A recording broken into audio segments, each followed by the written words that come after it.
Thank you very much, Your Honor. It's a pleasure to speak to this today. I'll just take off my mask.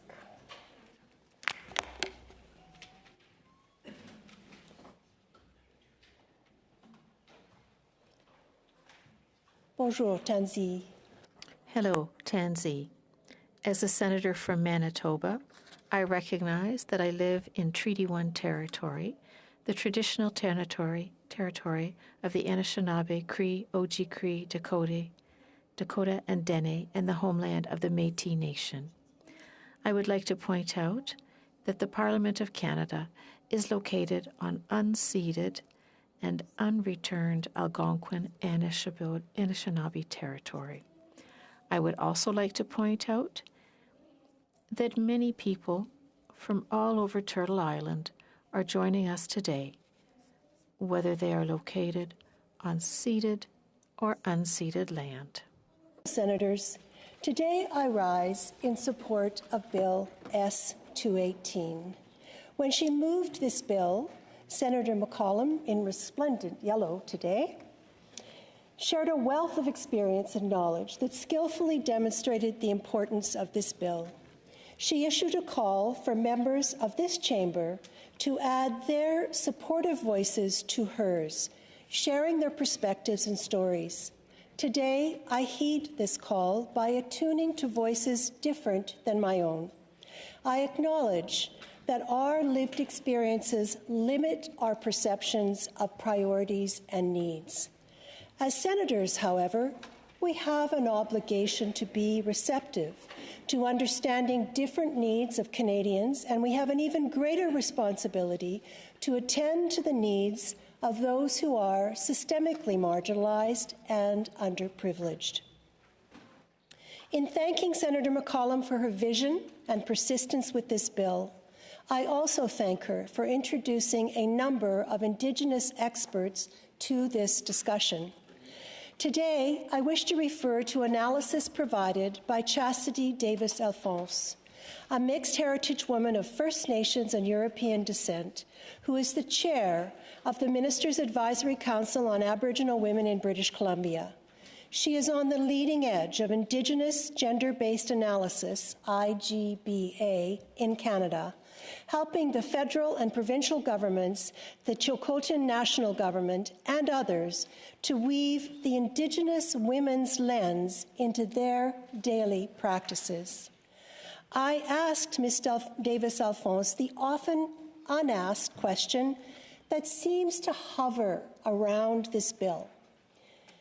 Since there are lots of severely disadvantaged women in Canada, why should we be focusing on a bill that primarily addresses Indigenous women?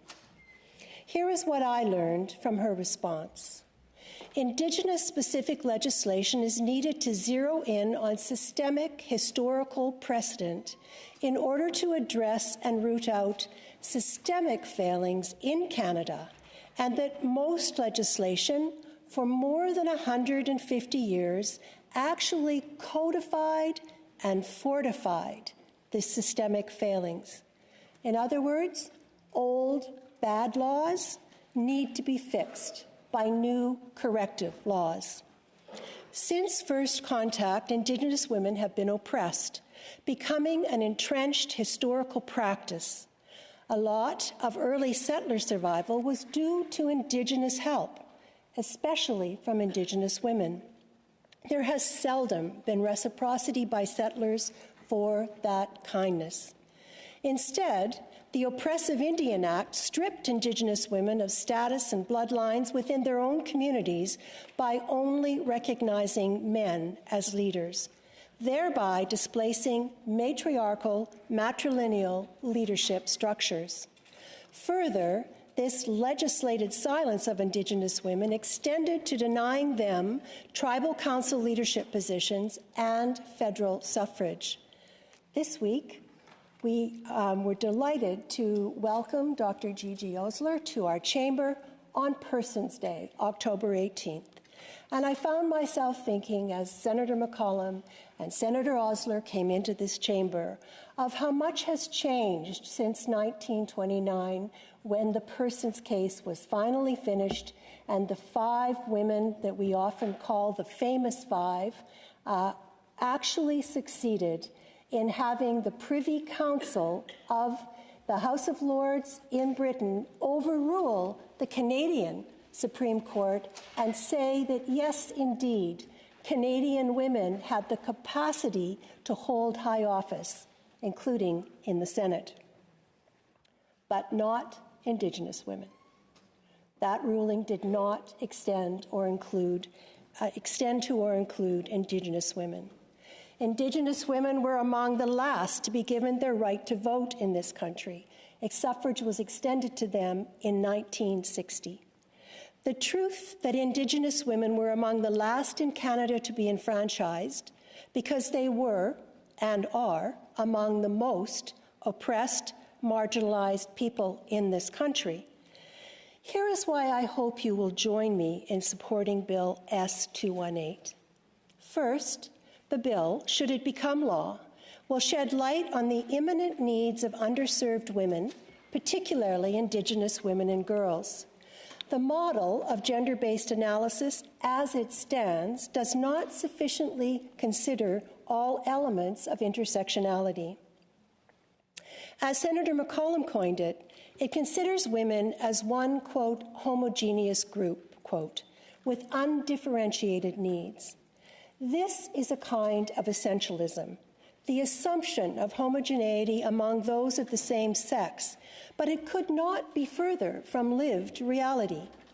A witness to the Standing Committee on the Status of Women in the Other Place reminded that there is often greater diversity among women than there is between women and men.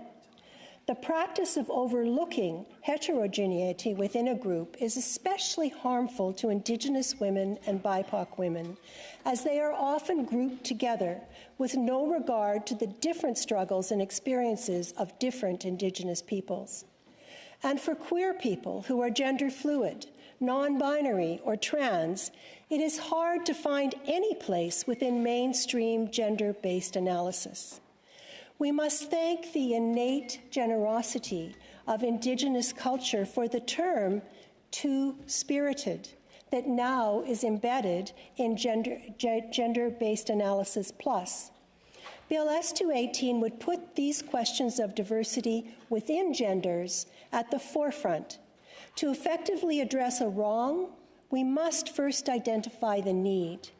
Bill S-218 will be a strong, effective step towards mending these gaps in knowledge, service, and mutual respect.